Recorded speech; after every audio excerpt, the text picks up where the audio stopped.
নমস্কার বন্ধুরা, গ্রিন ওয়ার্ল্ডের বাগানে নতুন কি চারা বেরোলো। বীজ তো রোপণ করেই চলেছি একটা না একটা, তো কোন চারা বেরোলো আমি আপনাদের কাছে সেইটাই দেখাবো। দেখুন, এখানে কিন্তু খুব ক্যাজুয়ালি আমি কটা ঝিঙে বীজ পুঁতে দিয়েছিলাম। ভাবলাম ওই ঝিঙে বীজগুলো নষ্ট হয়ে গেছে, তাই আমি একটা ছোট্ট জায়গায় একটু কোকোপিট মেশানো ছিল। আর কোকোপিটটা কেন দিই আপনারা তো জানেন ভালো করেই, কারণ কোকোপিটটা বীজ থেকে অঙ্কুরোদ্গম হয়ে চারাটা বেরোতে সুবিধা হয়, কারণ মাটিটা তো ভুরভুরে হালকা হয়ে যায় উপরটা, তাই সেখান থেকে কিন্তু সহজেই চারাটা মাথা তুলে দাঁড়ায় আলোর দিকে। তাই আমি কোকোপিট মিশিয়ে কিন্তু বীজ রোপণ করি সব সময়তে। এটা কিন্তু একটা ঝিঙে চারা।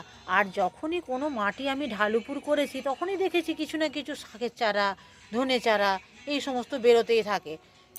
এইবারে চলুন আমি পরেরটা দেখাই। এই যে এখানে দেখুন, এগুলো কিন্তু পাট শাকের বীজ, বাড়িরই পাট শাক যে বীজ ছিল কয়েকটা, তো সেগুলোই আমি দিয়েছিলাম। এগুলো কিন্তু মনে হচ্ছে পাট শাকের বীজ বেরোচ্ছে, দেখেছেন তো।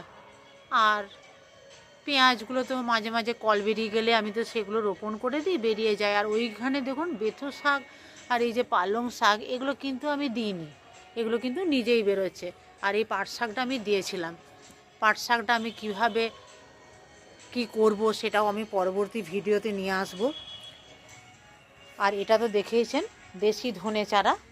আচ্ছা, এখানে এটা আমি এখনও বুঝতে পারছি না, মনে হচ্ছে লঙ্কা চারা। লঙ্কার বীজগুলো ছড়িয়ে দিয়েছিলাম তো তো মনে হচ্ছে লঙ্কা চারা। এই যে এখানটা দেখে মনে হচ্ছে। তবে এখানে আরেকটি যে চারা বেরিয়েছে, এটি কিন্তু আমি বীজটি ছড়াইনি। এই যে দেখুন, এটি কিন্তু বীজটি ছড়াইনি। আর এই ধনে বীজও আমি ছড়াইনি, আর বেথো শাকের বীজও এখানে ছড়াইনি। কাজে কত সুন্দর হয়ে গেছে আপনারা দেখতে পাচ্ছেন। চলুন এবার পরেরটি দেখি। আমরা তো নিত্য বিভিন্ন রকমের গাছ লাগাতেই থাকি, কিন্তু এই যে আনন্দ একটা বীজ রোপণ করার পরে সেই বীজটা যখনই চারার আকারে মাটি ফুঁড়ে বেরোতে থাকে, তখন কিন্তু একটা অন্যরকম ফিলিংস হয়। আর আপনাদেরও নিশ্চয়ই হয়। আর ছাদ বাগান, এই যে ছোট ছোট জায়গা দেখুন, এখানেও একটা হচ্ছে, দেখেছেন তো।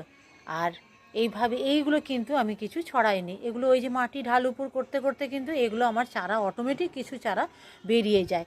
এটা কিন্তু আমার কিসের বলুন তো, এটা হলো বিনসের। কদিন আগে বীজটা রোপণ করলাম। তো আপনাদেরকে আমি সবই দেখাই, আপনারা অবশ্যই কিন্তু চ্যানেলটি সাবস্ক্রাইব করবেন। আর কমেন্টে জানালে আমি উৎসাহ পাই, তবেই তো সব কিছু দেখাবো। আর আপনারাও করুন, গাছ করুন, খুব ভালো থাকুন, এইভাবেই ভিডিও দেখতে থাকুন।